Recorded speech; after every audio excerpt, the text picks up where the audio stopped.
अगर आप ये तीनों कानून पास कर देते हो तो इस देश के 2, 3, 4 पूंजीपति खुश होंगे और सारे करोड़ों किसान नाराज होंगे। तो हमें देखना ये है कि हम क्या चाहते हैं। करोड़ों किसानों की खुशहाली चाहते हैं कि 2-4 पूंजीपतियों की खुशहाली। पुलिस बेबस है, ऊपर से ऑर्डर है कि इन लोगों को तंग करना है। हमारा क्या कसूर है? हमारा यही कसूर है कि आज हम किसानों के साथ खड़े हैं। आज अगर हम ये कहना चालू कर दें कि हम तीनों बिलों के साथ हैं, ये हमारा विक्टिमाइजेशन बंद कर देंगे। लेकिन मैं भी ये कहना चाहता हूँ कि मेरी पूरी पार्टी, एक एक कार्यकर्ता, एक एक विधायक, एक एक मंत्री और मैं खुद, हम अंतिम सांस तक किसानों का साथ देंगे, क्योंकि जिस देश का किसान दुखी है वो देश कभी सुखी नहीं होगा।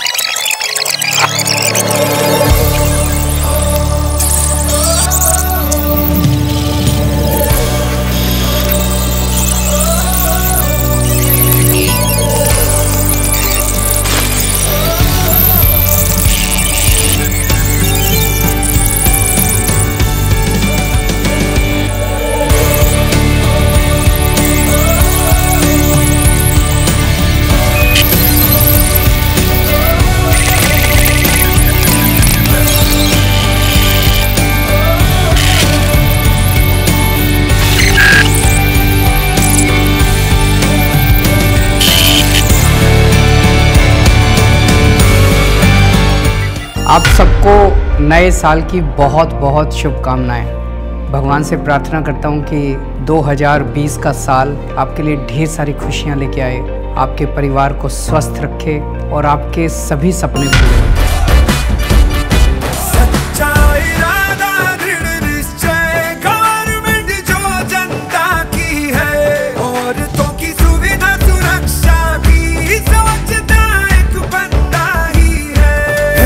दिल्ली का एक वो आम से भी आम आदमी जो है जिद पे अड़ा के हर दिल्ली वाले का जीना होगा खुशहाल। आप सबको, दिल्ली के लोगों को बहुत बहुत बधाई कि आज 152 नए मोहल्ला क्लिनिक पूरी दिल्ली में बनके तैयार हो गए। उनका उद्घाटन है, आज से वो सारे मोहल्ला क्लिनिक शुरू हो गए और आज 5 साल के अंदर दिल्ली के अंदर कोने कोने में हम लोग पानी पहुंचाने में सक्षम हुए हैं, लोगों को पानी पिलाने में सक्षम हुए हैं। दिल्ली के लोग जल बोर्ड की तारीफ कर रहे हैं। दिल्ली में लगभग 1797 कच्ची कॉलोनियां हैं, उसमें से 1554 कच्ची कॉलोनियों में हम लोगों ने पानी का नेटवर्क बिछा दिया है और लगभग 1200 कॉलोनियों के अंदर हमने सीवर का नेटवर्क बिछा दिया है। और जो बची हुई कॉलोनियां हैं उनके अंदर भी अगले 1-2 साल के अंदर हम पानी और सीवर का नेटवर्क बिछा देंगे। सेंट्रल इलेक्शन कमीशन ने दिल्ली के चुनावों की घोषणा कर दी है। दिल्ली के लोग भी चुनावों के लिए तैयार हैं, उत्सुक हैं, और आम आदमी पार्टी भी चुनावों के लिए तैयार है, उत्सुक है। मैं आज दिल्ली के लोगों से अपील करना चाहता हूँ, और शायद ये भी पहली बार हो रहा है, कि अगर हमने काम किया, आपको लगता है काम किया, तो हमें वोट देना। तो हम दोबारा सरकार बनाने के हकदार हैं। अगर हमने काम, आपको लगता है हमने काम नहीं किया, हमें वोट मत देना। ये स्टेटमेंट कहने के लिए हिम्मत चाहिए। ये स्टेटमेंट 5 साल सरकार चलाने के बाद, मुझे नहीं लगता आज तक 70 साल में किसी भी मुख्यमंत्री ने दोबारा चुनाव में जाने के पहले अपने मतदाताओं को एड्रेस करते हुए ये स्टेटमेंट दिया होगा कि अगर मैंने काम किया है तो मुझे वोट देना, अगर काम नहीं किया तो मुझे वोट मत देना।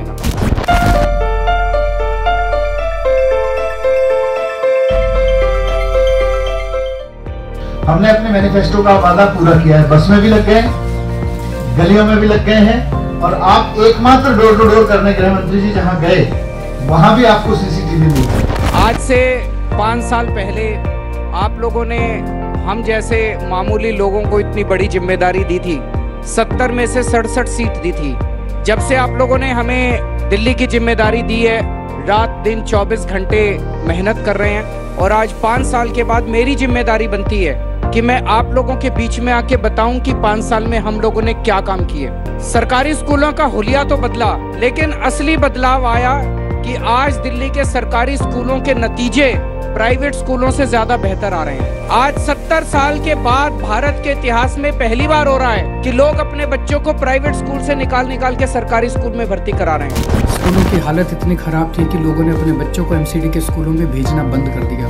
2.5 लाख बच्चे कम हो गए दिल्ली सरकार के स्कूलों में बच्चों की संख्या बढ़ी है और लोग प्राइवेट स्कूलों से अपने बच्चों को निकाल के सरकारी स्कूलों में भर्ती करा रहे हैं। हमने बिजली मुफ्त कर दी, पानी मुफ्त कर दिया, शिक्षा मुफ्त कर दी, दवाइयाँ मुफ्त कर दी, तीर्थ यात्रा मुफ्त कर दी, महिलाओं की यात्रा मुफ्त कर दी, और फिर भी दिल्ली फायदे में है, नफे में है। मैंने घाटे में नहीं जाने दिया बजट। दिल्ली सरकार पूरे देश की अकेली सरकार है जो नफे में है। 200 यूनिट बिजली फ्री 24 घंटे पूरी दुनिया के अंदर कहीं नहीं है। मेरी सबसे बड़ी ताकत मेरा काम है। किसी मुख्यमंत्री को चौराहे पे खड़ा होकर जनता से ये पूछना कि भाई मैंने कोई काम किया, पसंद आया, इसके लिए हिम्मत चाहिए। गारंटी कार्ड जारी कर रहे हैं। मेरी तरफ से दिल्ली की जनता को अगले 5 साल में 10 गारंटी दी जा रही है। तो आज मैं गारंटी देता हूं कि 24 घंटे बिजली सबकी जारी रहेगी। दूसरा, 200 यूनिट बिजली में ही 200 यूनिट बिजली जो मुफ्त दी जा रही है। ये विपक्ष वालों का कहना है कि केवल 31 मार्च तक है। मैं दिल्ली की जनता को कहना चाहता हूं, जब तक केजरीवाल है तब तक केजरीवाल की गारंटी है 200 यूनिट बिजली आपकी जारी रहेगी। तीसरा, पूरी दिल्ली के अंदर कई इलाके ऐसे हैं जहां तारों का जंजाल है, बिजली के तारों का जंजाल है। कई इलाके ऐसे हैं जहां हाई टेंशन वायर गुजर रहे हैं। इन सारे तारों को अंडरग्राउंड करके लोगों को इससे मुक्ति दिलाएंगे। आने वाले 5 सालों में हम प्रयास करेंगे और गारंटी देते हैं कि आपको 24 घंटे पानी मिलेगा, आपकी टूटी में मिलेगा, 24 घंटे पानी मिलेगा और शुद्ध साफ पानी मिलेगा, जिसे आप बिना आरओ के, बिना फिल्टर के आप पानी सीधे टूटी से मुंह लगा के पी सकते हो। दिल्ली के हर बच्चे को, जो दिल्ली में बच्चा पैदा हुआ, उस बच्चे को अच्छी शिक्षा, ग्रेजुएशन तक अच्छी शिक्षा की गारंटी मेरी है। दिल्ली के हर नागरिक को, दिल्ली के हर परिवार को अच्छी से अच्छा इलाज और मुफ्त इलाज, जो मुफ्त चाहते हैं, मुफ्त इलाज, चाहे अमीर हो चाहे गरीब हो, उसकी गारंटी हमारी है। लगे रहो, लगे रहो, लगे रहो केजरीवाल। लगे रहो, लगे रहो, लगे रहो केजरीवाल। लगे रहो, लगे रहो, लगे रहो केजरीवाल। लगे रहो, लगे रहो, लगे रहो केजरीवाल। इनकलाब! वंदे! वंदे! आप सभी को, सभी दिल्ली वासियों को, सभी देशवासियों को गणतंत्र दिवस की ढेर सारी शुभकामनाएं। आज हम अपने गणतंत्र दिवस की 70वीं वर्षगांठ मना रहे हैं। एक परिवार में सारी जिम्मेदारी बड़े बेटे की होती है। बिजली का बिल आया तो बड़ा बेटा भरेगा, पानी का बिल आया तो बड़ा बेटा भरेगा, घर में कोई बीमार हो जाए उसके इलाज की जिम्मेदारी बड़े बेटे की, माँ बाप को तीर्थ यात्रा करा के लानी है, बड़ा बेटा कराएगा। घर में जितने छोटे बच्चे हों सबकी पढ़ाई लिखाई की जिम्मेदारी बड़े बेटे की है। पिछले 5 साल में दिल्ली के हर परिवार का बड़ा बेटा बनने की कोशिश करी है मैंने। मेरी खास तौर से बीजेपी वालों से अपील है, कांग्रेस वालों से अपील है, दूसरी पार्टी वालों से अपील है, उन सबसे अपील है जिन्होंने लोकसभा चुनाव में बीजेपी को वोट दिया था, कांग्रेस को वोट दिया था, दूसरी पार्टियों को वोट दिया था। आप दूसरी पार्टी में हो, रहो दूसरी पार्टी में, हमें कोई दिक्कत नहीं है। इस बार वोट आम आदमी पार्टी को दो। साथियों, आप लोगों का प्यार और मोहब्बत देख के मैं कायल हो गया आप लोगों का। कर लेने को रोका तो देखो लाख दुनिया रे बंदा तैयार। 5 साल में पूरी ईमानदारी के साथ काम किया, अब अगले 5 साल की तैयारी है। आज उसी की यात्रा शुरू हुई है। सारे बुला लिए इन्होंने, सारे मुख्यमंत्री बुला लिए, सारे सांसद बुला लिए, अमित शाह जी आ गए, मनोज तिवारी आ गए, सारे आ गए दिल्ली में, सारे धुरंधर देश के, और सबका एक ही मकसद है, केजरीवाल को हराना। सारे लगे पड़े हैं मेरे पीछे, अपनी जान भी दांव पे लगाई देश के लिए, और ये कहते हैं कि केजरीवाल आतंकवादी है। अब निर्णय आप लोगों को करना है कि आप मुझे अपना बेटा मानते हो या आतंकवादी मानते हो। 98 शहरों की मीटिंग थी, 98 दुनिया के बड़े बड़े शहर, न्यूयॉर्क, वॉशिंगटन, पेरिस, टोक्यो, ये सारे शहरों के मेयर आए हुए थे, मेयर इकट्ठे हुए थे। उन्होंने मेरे को बुलाया, भाई केजरीवाल जी आके हमको बताओ कि दिल्ली में पोल्यूशन कैसे कम किया। इन्होंने जाने ही नहीं दिया। ना जाने दें, चर्चे तो अपने ही हो रहे हैं। मनीष जी को मॉस्को में बुलाया, मॉस्को में पूरी दुनिया के शिक्षा मंत्री इकट्ठे हुए थे। उन्होंने बुलाया, मनीष जी आप आओ, हमने सुना है दिल्ली में शिक्षा क्रांति हो रही है, आप आके बताओ। इन्होंने मनीष जी को जाने ही नहीं दिया। ना जाने दें, चर्चे तो अपने ही हो रहे हैं। पूरी दुनिया में कहीं शिक्षा में बात हो, पूरी दुनिया में कहीं हेल्थ पे बात हो, दिल्ली सरकार है। कहीं पोल्यूशन पे, ऑड इवन पे, दिल्ली सरकार के काम याद आते हैं। पूरी दुनिया आज आपकी तारीफ कर रही है। उनको कोई थोड़ी पूछता है। चर्चे तो दिल्ली वालों के ही हो रहे हैं चारों तरफ। इस बार बीजेपी का स्लोगन होगा, अब की बार 3 पार। हमारा होगा अब की बार 67 पार। सीए जी ने अभी हमारी 5 साल की ऑडिट करने के बाद फाइंडिंग दी है that Delhi government is the only government running in surplus in the entire country. उम्मीद जगी है कि यार हो तो सकता है, चीज़ें बदल तो सकती हैं। मैं एक बाहर से आउटसाइडर था जिसको उन्होंने खूब किक किया कि किसी तरह से चला जाए, किसी तरह से निकल जाए, हम भी डटे हुए हैं। दिल्ली सरकार का टोटल बजट 30,000 करोड़ का था। आज दिल्ली सरकार का टोटल बजट 60,000 करोड़ का, 5 साल में डबल कर दिया। वो गाते बहुत अच्छा है, नहीं आपने सुना है? वो रिंकिया के पापा। 5 साल में ये साबित हो गया कि सरकार भी ईमानदारी से चलाई जा सकती है। और जो लोग थोड़े बहुत बच गए हैं, अभी 2 महीने बाकी हैं 5 साल पूरे होने में, इन 2 महीने में उनका भी दिल जीत लेंगे हम लोग। मैं देश के लिए खड़ा हूँ। इस देश के एकता, अखंडता, प्यार, मोहब्बत, तरक्की और विकास के लिए जो शख्स खड़ा है, केजरीवाल उसके साथ खड़ा है। और जो शख्स इस देश को तोड़ने की कोशिश करेगा, इस देश को तोड़ने की बात करेगा, इस देश के अंदर नफरत फैलाने की बात करेगा, केजरीवाल उसका सबसे बड़ा दुश्मन। गरीब होता है इसीलिए झुग्गी में रहने को मजबूर होता है। झुग्गी में कोई रहना नहीं चाहता। अभी तक मैं देखता था कितनी सरकारें आई, जो भी सरकार आती थी झुग्गी वालों से वोट लेती थी और उसके बाद सबसे पहले बुलडोजर भेज के झुग्गियां तोड़ देती थी। पहली बार ऐसी सरकार आई है, मैंने 5 साल के अंदर झुग्गियां नहीं टूटने दी दिल्ली के अंदर। हमने कहा झुग्गी नहीं टूटने देंगे, पहले पक्के मकान बना के देंगे। आप लोग झुग्गी में रहते हो, रिश्तेदार आते हैं, रिश्तेदारों के सामने भी आप लोगों को लगता है यार शर्म आती है। आपके बच्चे बड़े होते हैं, कॉलेज में जाते हैं, कॉलेज में बच्चे जब पूछते हैं उनको बताना पड़ता है हम झुग्गी में रहते हैं। अब ये बंद करेंगे। 5,000 लोगों को मैंने झुग्गी से हटा के फ्लैट दे दिए। इतने खुश थे, इतने खुश थे। ऐसे ही प्रोग्राम करके मैंने जब उनको उनके फ्लैट की चाबी पकड़ाई, उनकी आंखों में आंसू आ गए जी। इतनी इज्जत आज तक हमको कभी नहीं मिली। दिल्ली की जनता जानना चाहती है। आप कह रहे हो कि हमने 370 किया, हमने राम मंदिर किया, इसलिए हमको वोट दो। उसके लिए तो आपको वोट दे दिया केंद्र सरकार के अंदर। अब दिल्ली के लिए आपने क्या किया ये बताओ ना। 5 साल में, पिछले 5 साल में दिल्ली के लिए आप लोगों ने क्या किया ये बताओ कि आपको दिल्ली के चुनाव में वोट क्यों दे। दिल्ली की जनता ये जानना चाहती है कि नगर निगम के अंदर आपने 15 साल में क्या काम किया। आपने दिल्ली को कूड़ा कूड़ा क्यों बनाया। दिल्ली के अंदर चारों तरफ कूड़े के ढेर आपने क्यों लगाए। क्या भारतीय जनता पार्टी से दिल्ली का कूड़ा साफ नहीं होता। दिल्ली के लोग ये जानना चाहते हैं कि आपने नगर निगम के स्कूलों का क्या किया, आपने नगर निगम के अस्पतालों का क्या किया। हम लोगों ने 5 साल के अंदर दिल्ली के स्कूल अस्पताल ठीक कर दिए। आपने अपने पूरे कैरियर में पूरे देश में कितने स्कूल ठीक करे। मैं सभी दिल्ली वासियों को तहे दिल से शुक्रिया अदा करना चाहता हूं कि उन्होंने तीसरी बार अपने बेटे पे भरोसा किया। आपके बेटे ने तीसरी बार मुख्यमंत्री पद की शपथ ली है।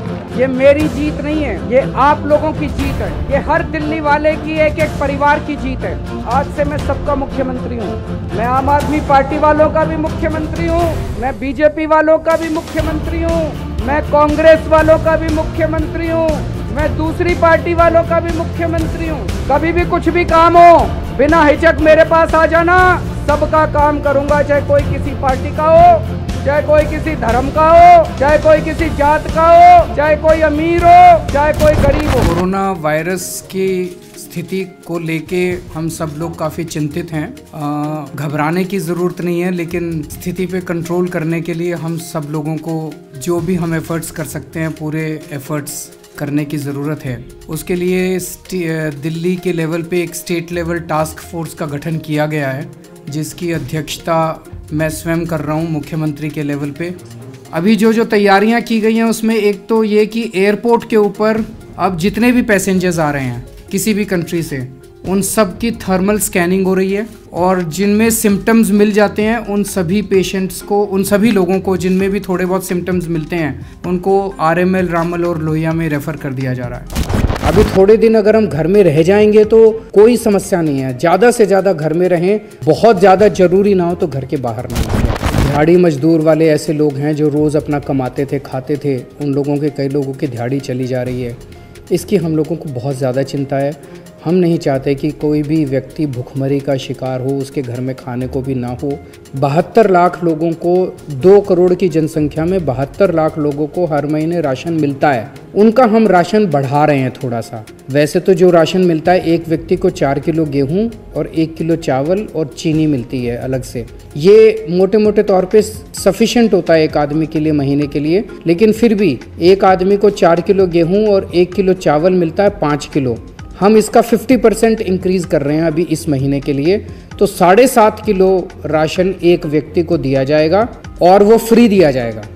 5 लाख बुजुर्गों को हर महीने पेंशन देती है, उनकी पेंशन को भी हम लोग डबल कर रहे हैं। लगभग 1 लाख विकलांगों को हर महीने पेंशन देते हैं, उनकी पेंशन को भी डबल कर रहे हैं। जो होमलेस लोग हैं, बेघर लोग हैं, जिनका कोई घर नहीं है, जो सड़कों पे सोते हैं, उनके लिए नाइट शेल्टर्स जो हमारे हैं, नाइट शेल्टर्स में हम खाने का इंतज़ाम कर रहे हैं।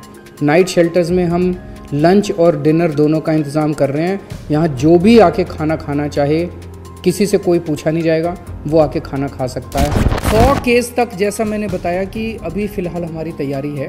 100 से जैसे ही बढ़ते हैं तो इन्होंने प्लानिंग करके दी है कि हमें 100 से बढ़ने पे इन अस्पतालों के अंदर और तैयारियाँ करनी हैं। ये प्राइवेट अस्पताल को हमें इंक्लूड करना है, ये एम्बुलेंसेज यहाँ से आएंगी, ये वेंटिलेटर यहाँ से आएंगी। तो 100 से बढ़ते ही फिर हम वो सारी चीज़ें इम्प्लीमेंट करना चालू करेंगे। एक तरह से SOP तैयार हो गया हमारा, एक तरह से पूरी प्लानिंग तैयार हो गई। 100 से बढ़ने पे हमें ये स्टेप्स लेने हैं, वो उसकी सारी तैयारी है। 500 पे बढ़ने हमें ये स्टेप्स लेने हैं। सरकार की तरफ से हम कई कदम उठा रहे हैं ताकि कोई भूखा ना रहे। 71 लाख लोगों को मुफ्त राशन दे रहे हैं। 8 लाख बुजुर्गों, विधवाओं और विकलांगों को 5-5 हज़ार रुपये पेंशन दे दी है। इसके अलावा हर कंस्ट्रक्शन वर्कर को 5-5 हज़ार रुपये देने जा रहे हैं। कई जगह गरीबों के खाने का इंतज़ाम किया है, लेकिन अब आपका साथ चाहिए। आप अपनी गली या कॉलोनी की जिम्मेदारी लीजिए, सुनिश्चित कीजिए कि आपकी कॉलोनी में कोई भूखा नहीं रहेगा। अब हमने इतना ज़्यादा कैपेसिटी बढ़ा दी है कि अगर 10 लाख लोगों तक भी लोग लंच या डिनर करना चाहें तो 10 लाख लोग लंच कर सकते हैं, 10 लाख लोग डिनर कर सकते हैं। अब किसी भी व्यक्ति को जो भी खाना खाने के लिए आएगा उसको वापस भूखे खाली हाथ नहीं भेजा, खाली पेट नहीं भेजा जाएगा। हर व्यक्ति के लिए अब लंच और डिनर का इंतज़ाम है। इतना ज़्यादा इंतज़ाम कर दिया कि अब हमारे पास स्पेयर कैपेसिटी है। एक सिपाही बॉर्डर के ऊपर लड़ते हुए शहीद होता है, देश के लिए अपनी जान कुर्बान करता है, और दिल्ली सरकार ने की स्कीम है कि कोई भी अगर सिपाही शहीद होगा तो उसके परिवार को शहादत के बाद 1 करोड़ रुपए की सम्मान राशि दी जाती है। आज हमारे डॉक्टर्स और नर्सेज जो हॉस्पिटल्स के अंदर फ्रंट लाइन में काम कर रहे हैं, कोरोना के मरीजों की सेवा कर रहे हैं, उनके बीच में रह के, वो किसी भी तरह से उस सिपाही से उनका काम कम नहीं है। तो मैंने उनको कहा कि उनके भी, भगवान ना करे, अगर कोई शहीद हो जाता है तो उनकी शहादत के बाद उनके परिवार को भी सरकार की तौर से, मैंने आप लोगों की तरफ से उनको कहा है कि 1 करोड़ रुपए की सम्मान राशि उनके परिवार को दी जाएगी। उसमें चाहे टेम्पोरेरी एम्प्लॉय हो, चाहे परमानेंट एम्प्लॉय हो, चाहे कॉन्ट्रैक्ट एम्प्लॉय हो, चाहे सरकारी अस्पताल का हो, चाहे प्राइवेट अस्पताल का हो, सेवा सब लोग कर रहे हैं। कोई भी हो, उनके परिवार को 1 करोड़ की सम्मान राशि दी जाएगी। डॉक्टर्स के लिए, नर्सेज के लिए, जितने भी वहाँ कर्मचारी हैं, क्योंकि ये सारे अब आइसोलेटेड हैं, इन सब के लिए हमने 5 स्टार होटल से डेली खाने का इंतज़ाम किया है। और डॉक्टर्स और नर्सेज चूँकि अभी अपने घर नहीं जा पाते, उनके लिए हमने एक 5 स्टार होटल में रहने का इंतज़ाम किया है ताकि उनको किसी भी तरह से तकलीफ़ ना हो। लेकिन हम देख रहे हैं कि बहुत सारे दूसरे लोग भी हैं, दूसरे कर्मचारी भी हैं जो कोरोना के मरीजों की सेवा करने में लगे हुए हैं। जैसे पुलिस है, पुलिस के लोग रात दिन कोरोना के मरीजों की जगह जगह सेवा करने में लगे हुए हैं। उसी तरह से हमारे सिविल डिफेंस वॉलंटियर्स हैं जो रात दिन इनकी सेवा करने में लगे हुए हैं। हमारे बहुत सारे प्रिंसिपल्स हैं, टीचर्स हैं जो खाना बांट रहे हैं सब लोगों को। अगर किसी भी कर्मचारी को जो कोरोना के लोगों की सेवा कर रहे हैं और सेवा करने की वजह से उनको भी कोरोना हो जाता है और कोरोना होने की वजह से उनकी डेथ हो जाती है, तो सभी कर्मचारियों के ऊपर अब ये स्कीम लागू की जा रही है कि मरणोपरांत उनके परिवार को 1 करोड़ रुपए की राशि दी जाएगी। मुझे खुशी है आज हमारे ऑटो वाले, ग्रामीण सेवा वाले और जितने टैक्सी वाले, ई रिक्शे वाले, जितने ड्राइवर्स हैं, जितने भी, सबके अकाउंट में पैसे पहुंचने चालू हो गए हैं। प्लाज्मा थेरेपी क्या है मैंने पहले भी आपको एक्सप्लेन किया था, आज फिर से मैं एक्सप्लेन कर देता हूं कि जो पेशेंट ठीक हो जाते हैं, उनको कोरोना हुआ, अस्पताल में एडमिट हुए, उसके बाद वो ठीक होकर घर चले गए, ऐसे मरीजों के खून के अंदर एंटीबॉडीज बनती हैं जो उन्हें कोरोना से बचाती हैं। तो अगर ठीक हुए पेशेंट के खून से प्लाज्मा निकाला जाए, वो एंटीबॉडीज निकाली जाएं और जो बीमार पेशेंट है उसमें डाल दी जाएं, तो वो बीमार पेशेंट भी ठीक हो जाता है। इसे हम प्लाज्मा थेरेपी कहते हैं। तो ये प्लाज्मा थेरेपी लिमिटेड बेसिस पे छोटा ट्रायल करने की हमें परमिशन मिली थी कि एलएनजेपी अस्पताल, केवल एलएनजेपी के लिए हमें परमिशन मिली थी कि एलएनजेपी अस्पताल के जो सीरियस मरीज हैं उनके ऊपर ये ट्रायल करके देखा जा सकता है। हमने पिछले कुछ दिनों के अंदर 4 मरीजों पे ट्रायल करके, एलएनजेपी के 4 मरीजों पे ट्रायल करके देखा। उसके अभी तक के नतीजे उत्साहवर्धक हैं, अच्छे हैं।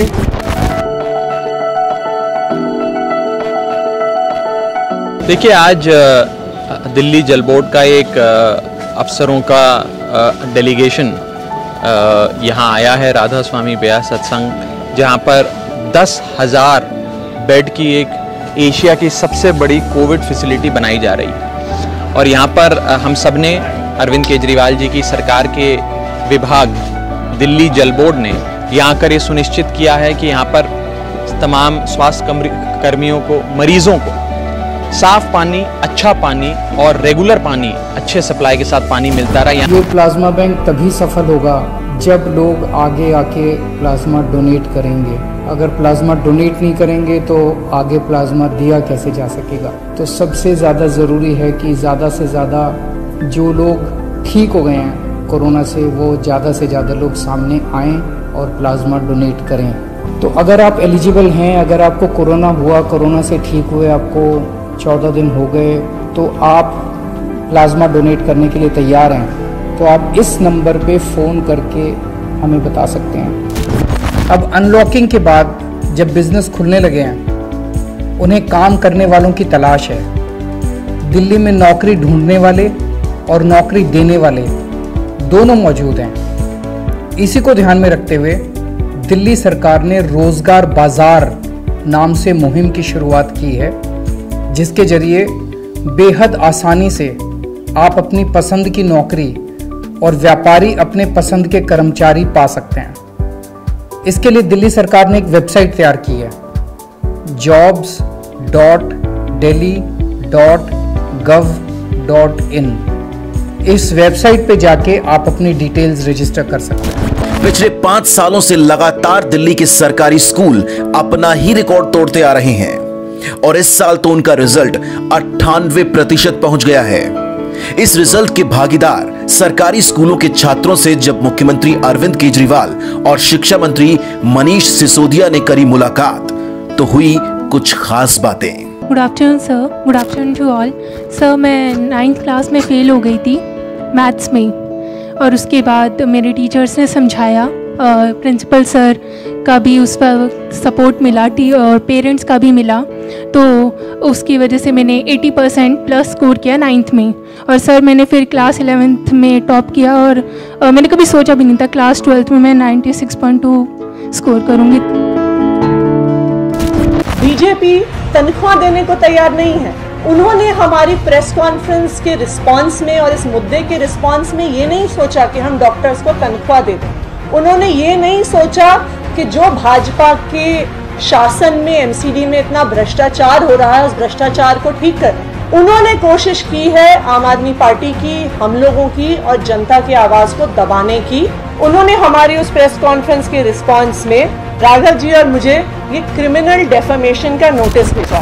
दिल्ली में डीजल के ऊपर और डीजल के ऊपर वैट के रेट 30% से घटा के 16.75 16.75% कर दिए जाएंगे। अभी आम आदमी पार्टी ने और हम लोगों ने तय किया है कि गांव-गांव में पर्चा बांट के एक कोरोना सहायता टीम बनाई जाएगी और उस कोरोना सहायता टीम का काम होगा ये ऑक्सीमीटर जो हमारे कार्यकर्ताओं के पास रहेगा, एक पर्चा पूरे गांव में बांट दिया जाएगा। दिल्ली में कोरोना पर रोकथाम की कोशिश के बीच क्लस्टर बसों में ई टिकट का ट्रायल भी शुरू हो गया। ई टिकट का मतलब है कि लोगों को बसों में कंडक्टर से टिकट नहीं लेनी होगी, वो खुद अपने मोबाइल से किराया चुकाकर परिवहन विभाग के ऐप से टिकट ले सकेंगे। मतलब कंडक्टर के पास टिकट के लिए भीड़ में खड़े होने का झंझट ही नहीं रहेगा। दिल्ली के परिवहन विभाग की पहल पर इसका ट्रायल भी शुरू हो गया। पूरी दुनिया में आज इलेक्ट्रिक व्हीकल की चर्चा होती है अगर, तो चाइना को आगे रखा जाता है। कहते हैं कि चाइना के अंदर इलेक्ट्रिक व्हीकल का बड़ा अच्छा काम है। ये पॉलिसी ऐसी है कि मैं उम्मीद करता हूँ और विश्वास है मुझे कि आज से 5 साल के बाद पूरी दुनिया के अंदर अगर इलेक्ट्रिक व्हीकल की चर्चा की जाएगी तो दिल्ली का नाम ऊपर रखा जाएगा। मुझे कहते हुए गर्व है कि ये पॉलिसी देश की तो सबसे प्रोग्रेसिव पॉलिसी है ही, शायद दुनिया के भी जितनी इलेक्ट्रिक व्हीकल पॉलिसीज हैं उन सब में एक अच्छी पॉलिसी तैयार की गई है। इस पॉलिसी के जरिए हमारे 2 मकसद हैं। एक मकसद है दिल्ली की अर्थव्यवस्था को बूस्ट देना और दूसरा पोल्यूशन कम करना। इलेक्ट्रिक व्हीकल पॉलिसी काम करेगी जो प्रदूषण को कम करेगी, हमारी अर्थव्यवस्था को बूस्ट करेगी और लोगों के लिए जॉब्स क्रिएट करेगी। आज अंबेडकर हॉस्पिटल यहाँ पे शुरू हो रहा है। इस पूरे इलाके में आसपास की कई विधानसभाओं में कोई भी बड़ा हॉस्पिटल नहीं था, तो इस हॉस्पिटल को लगभग 2013 में कंसीव किया गया था। मुझे बड़ी खुशी है कि कई सालों के बाद अब ये हॉस्पिटल शुरू होने जा रहा है। गौतम गंभीर के नाम में ही गंभीर है, बाकी वो बिल्कुल गंभीर आदमी नहीं है। कूड़े के पहाड़ के ऊपर गए, खुद की ही गाड़ी फंस गई। अपना चुनाव भरी धूप में एसी गाड़ी के अंदर बैठे हुए थे, अपना डुप्लीकेट छत के ऊपर खड़ा किया हुआ था। जब दिल्ली डेंगू से लड़ रही थी तो वो इंदौर के अंदर जलेबी खा रहे थे। जब इसके ऊपर मीटिंग संसद के अंदर बुलाई जाती है पोल्यूशन के ऊपर तो वो गायब रहते हैं। सारा पैसा जो नगर निगम को दिया जाता है वो खा जाती है। जितना पैसा नगर निगम के कुएं में डालो, वो ऐसा कुआं है जिसमें भ्रष्टाचारी रूपी जानवर रहते हैं और वो सारा पैसा खा जाते हैं। आज जन्मदिन है, उसी के लिए आज हनुमान मंदिर आए हैं हनुमान जी का आशीर्वाद लेने के लिए, और मैं प्रार्थना करता हूं हनुमान जी से कि अपने दिल्ली को, देश को जल्दी कोरोना से मुक्ति मिले और लोग जल्दी स्वस्थ हों, फिर से सबकी ज़िंदगी पटरी पे आ जाए। कोरोना से जो लोग ठीक हुए हैं, क्या वो पूरी तरह से ठीक हो पाते हैं? उनकी शिकायतें अब धीरे धीरे उभर कर सामने आने लगी है और मुझे लगता है कि दिल्ली सरकार पहली सरकार होगी जिसने पोस्ट कोविड क्लिनिक की स्थापना की है। इसका मतलब यह है कि उसे भी दिख रहा है कि जो पूरी तरह से रिकवर होते हैं उन्हें कई तरह की बीमारियां होने लगती है। ये इसकी पहली स्वीकृति भी है। में काम करने वाले मजदूरों को श्रम बोर्ड से जोड़ने के लिए अरविंद केजरीवाल सरकार ने विशेष अभियान चलाकर शिविर लगाए, जहां मजदूरों की भारी भीड़ उमड़ी। निर्माण क्षेत्र से जुड़े मजदूरों के लिए दिल्ली के सभी 70 विधानसभा क्षेत्रों में यह अभियान 15 दिनों तक चलेगा। In the last 5 years, what could not be achieved in last 70 years has been done. Schools have improved, hospitals have improved, roads have improved. Today we have 24-hour electricity in Delhi, which did not exist earlier. Right. Electricity is free, water situation has improved. Delhi has given a hope. Delhi model has given a hope. This hope needs to be spread all over the country. So we'll tell the people of the country that yes, it is possible. फिर से बरसातों का मौसम आ गया। सितंबर का पहला हफ्ता है और इस वक्त हम सब लोग जानते हैं कि डेंगू के मच्छर कितने ज़्यादा पैदा होने शुरू हो जाते हैं। तो अपने को, दिल्ली को, अपने परिवार को डेंगू से बचाना है। और जैसे पिछली बार हम सब लोगों ने मिलके एक कैंपेन छेड़ा था, अभियान छेड़ा था, 10 हफ्ते 10 बजे 10 मिनट हर रविवार डेंगू पे वार। इस बार भी अपने को ये अभियान छेड़ना है। पूरी दुनिया में पहली बार होम आइसोलेशन का आइडिया दिल्ली के अंदर आया। 800 का ऑक्सीमीटर 5000 में खरीदा गया, 1600 का थर्मोमीटर 13000 में खरीदा गया, 800% कमीशन खा रहे हैं ये लोग, आपदा में अवसर तलाश रहे हैं। जब पूरा देश कोरोना की महामारी से लड़ रहा है, आप बीपीसीएल बेच रहे हैं, आप रेल बेच रहे हैं, आप सेल बेच रहे हैं, आप मुनाफे की कंपनियों को बेचने में लगे हुए हैं। हिंदुस्तान के मजदूरों को आपने भुखमरी की कगार पे पहुंचा दिया। फूड ग्रेन हमेशा से जरूरी वस्तुओं की लिस्ट में रहा है और सब कुछ बेच दो, एयरपोर्ट बेच दो, रेलवे बेच दो, आप भेल बेच दो, बैंकें बेच दो, सिर्फ किसान रह गया था। किसान भी बेच दिया इन्होंने और किसान पंजाब में भी अभी सड़कों पर है। जमीन को मां कहा जाता है सर, किसान अपनी मां को बचाने के लिए आज सड़कों पर है और इस बिल का विरोध करता हूं और इस बिल को वापस करना होगा। हमारा निलंबन भी कोई मुद्दा नहीं है, हमारा निलंबन कोई मुद्दा नहीं है। अगर देश के करोड़ों किसानों का हक मिलता हो तो जिंदगी भर के लिए हमें निलंबित कर दीजिए, कोई चिंता की बात नहीं है। लेकिन किसानों का हक उनको दीजिए, उनका निवाला मत छीनिए उनसे। जब किसान पराली जलाने के लिए बेबस होता है तो वो सारा धुआं जो है वो नॉर्दर्न इंडिया में कई सारे स्टेट्स में इंक्लूडिंग दिल्ली, उसके ऊपर पूरा धुआं छा जाता है। तो आज हम पूसा इंस्टीट्यूट में आए हुए हैं और पूसा इंस्टीट्यूट के डायरेक्टर से अभी हम लोगों ने बातचीत की और उनका इन्होंने एक नया किस्म का एक इजाद किया है जिसके ज़रिए ये कैप्सूल देते हैं। 4 कैप्सूल एक हेक्टेयर के लिए सफिशेंट होते हैं और उस कैप्सूल के ज़रिए एक किसान लगभग 25 लीटर घोल बना लेता है, उसमें गुड़ डाल के और उसमें बेसन डाल के, और उसको जब वो छिड़कता है तो जो पराली का जो इतना मोटा डंठल होता है, जो इतना सख्त होता है, वो 20 दिन के अंदर लगभग बहुत सॉफ्ट होके मेल्ट सा हो जाता है। Even my teachers, school teachers ने भी मुझे बहुत सपोर्ट करा है। मेरे फादर जॉबलेस है और मदर जो है वो हाउसवाइफ है। हमारा एक मकान है, I don't know the dimensions, but हमारा ग्राउंड फ्लोर जो है वो हमने रेंट पे दिया हुआ है and he is searching the job. पर मैं 2-3 करोड़ का पैकेज लेके अपनी मम्मी की लाइफ सेट कर दूँगी। बहुत बढ़िया। ये जो बच्चों ने क्लियर किए हैं एग्ज़ाम, इसका क्रेडिट सारा केजरीवाल जी को जाता है, क्योंकि इन्होंने स्कूलों में इतनी सुविधा दी है कि अब बच्चों को अब ट्यूशन की कोई ज़रूरत नहीं है। प्राइवेट स्कूलों से बहुत अच्छी पढ़ाई है, बहुत अच्छे टीचर हैं। एक सपना है, शिक्षित राष्ट्र समर्थ राष्ट्र। अगर हम अपने देश को मजबूत बनाने का कोई भी सपना देखते हैं, कोई भी व्यक्ति अगर पूरे देश में नहीं सोचता है मेरा देश मजबूत होना चाहिए, तो उसको केवल और केवल एक सपना देखना चाहिए कि मेरे देश की शिक्षा बहुत अच्छी हो जानी चाहिए। हम लोगों ने इन पूसा इंस्टीट्यूट ने जो बायोडिकम्पोजर केमिकल बनाया था वो छिड़काव किया, 13 तारीख को छिड़काव किया था, आज 4 तारीख है और आज हम यहाँ पे जब खड़े हैं तो पूरा का पूरा सारा पराली गल चुकी है, बिल्कुल खाद में कन्वर्ट हो चुकी है और अब इसकी बुआई का काम शुरू हो सकता है यहाँ पे खेतों के अंदर। मैं उम्मीद करता हूँ कि ये आखिरी साल होगा जब हम ये प्रदूषण बर्दाश्त कर रहे हैं। अब किसी सरकार के पास कोई बहाना नहीं है अपने किसानों को तंग करने का। किसान बहुत दुखी हो चुके हैं, किसान नहीं जलाना चाहते पराली। मेरी बहुत किसानों से बात हुई है पंजाब में, मेरी बहुत किसानों से बात हुई है हरियाणा में, वो पराली नहीं जलाना चाहते। अब सरकारों की जिम्मेदारी है, कोई सरकार ये बहाना नहीं बना सकती कि हमारे पास समाधान नहीं है। जय गणेश जय गणेश देवा, माता जाकी पार्वती पिता महादेवा, लड्डुअन को भोग लगे संत करे सेवा, माता जाकी पार्वती पिता महादेवा। पूरे देश में जो कोई ना कर सका वो दिल्ली में कर दिखाया है अरविंद केजरीवाल जी ने। London, New York, Tokyo, Paris, Kejriwal सरकार ने दिल्ली को भी दुनिया के इन शानदार शहरों की कतार में लाकर खड़ा कर दिया है और इस सूची में दिल्ली हिंदुस्तान का इकलौता शहर है।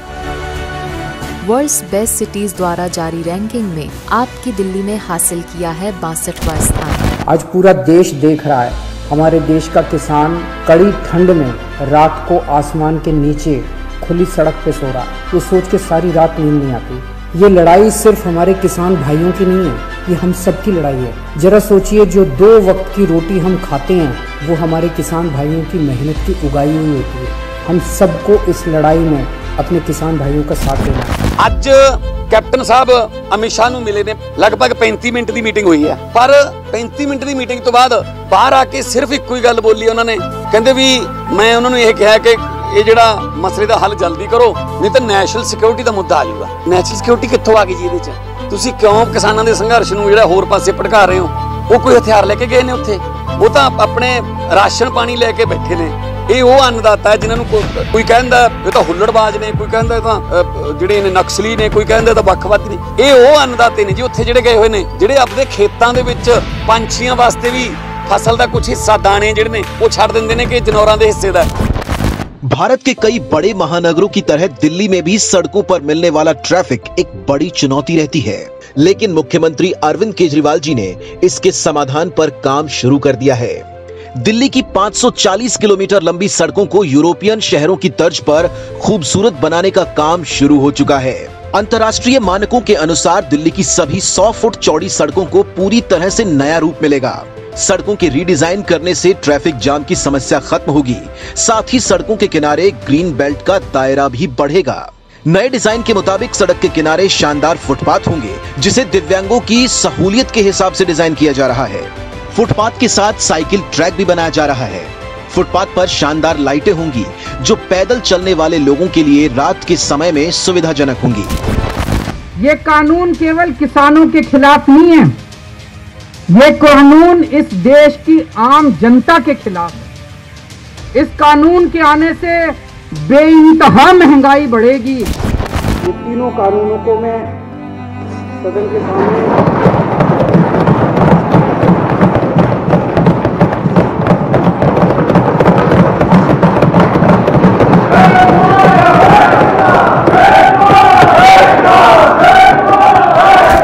पहले स्कूलों की दशा काफ़ी ख़राब होती थी। टूटे फूटे स्कूल होते थे, टूटी फूटी दीवारें होती थी, डेस्क नहीं होते थे, बोर्ड ठीक से नहीं होते थे, सुविधाएं नहीं होती थी, माहौल बड़ा गंदा होता था। तो ना पढ़ने का मन करता था, ना पढ़ाने का मन करता था। अगर पढ़ाई नहीं होती थी तो हम कहते थे टीचर नहीं पढ़ा रहे। टीचर तो आज भी वही हैं, लेकिन वही टीचर आज बहुत शानदार पढ़ा रहे हैं, क्योंकि माहौल बदल गया। वही टीचर आज कमाल करके दिखा रहे हैं।